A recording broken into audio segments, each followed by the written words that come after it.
Very excited about the new season. We start this weekend at DePaul University in Indiana, indoor, thankfully. Taking a partial squad, so the indoor competitions are partial teams, not the entire team. Kind of those that are ready to start seeing what they're made of early on. But we're excited to get going.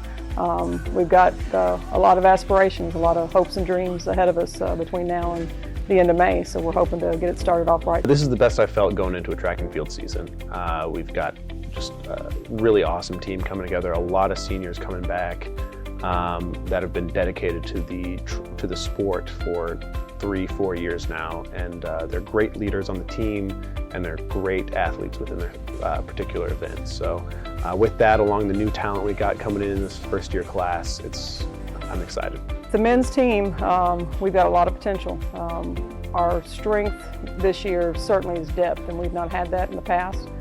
We've always had a good amount of talent on both teams, but this men's team this year has talent and depth, and that's what it takes to win championships. So we're hoping to give that a run at the end of April and then have some national qualifiers in May. From this group of guys, I see and I want nothing less than a conference championship.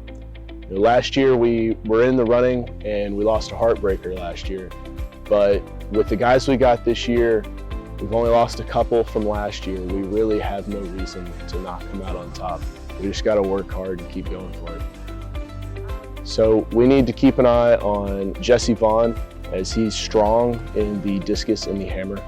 And we've got Braden Tabor strong in the shot and the disc.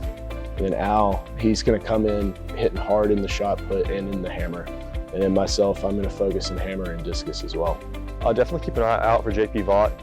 He's been doing some great things for us in sprints, but also Thomas Burkey in the hurdles, but he's a multi-event athlete. You can see him all over the place. Decathlon is his big thing for the end of the season for nationals, so you can see him in the pole vault pit, high jump, 110 hurdles, 400 hurdles, 4x4. He'll be everywhere, so keep your eyes open. Going into the season, I'd say we really need to look out for just those strict sprints groups. They are JP Vaught, Tanner May. We've got some other guys, Pete, James Morrison's a first year that's just fresh out on the blocks.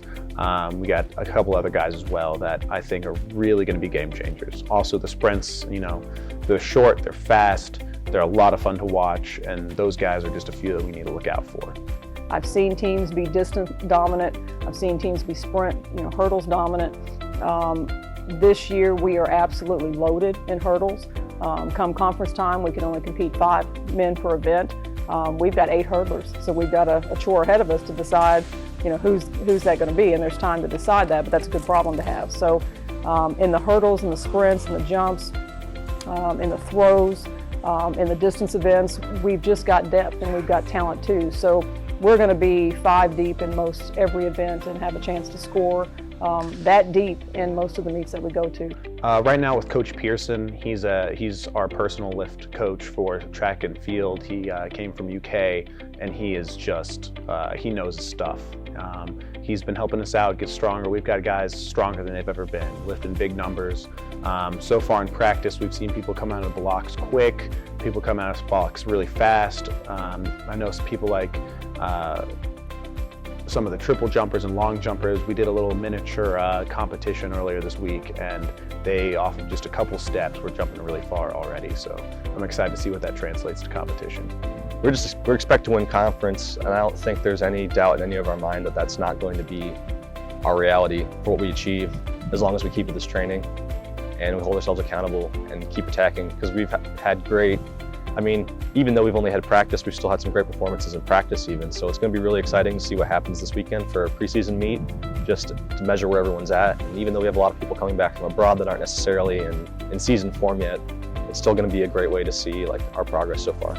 I think this will be one of the strongest years. I know that's a bold statement, but in my 23 years, this should be potentially the strongest men's team I've ever coached. Hello, Colonel Nation.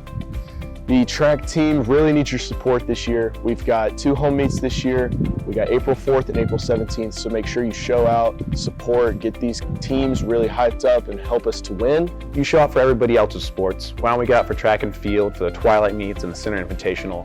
Really cheer on those people you know and love out there. If you're just looking to watch some great competition and track, just come out and support us. We'd love to see you out there. Thanks so much for your support. Keep rooting for us and look for big things out of men's track and field this spring. Let's get it.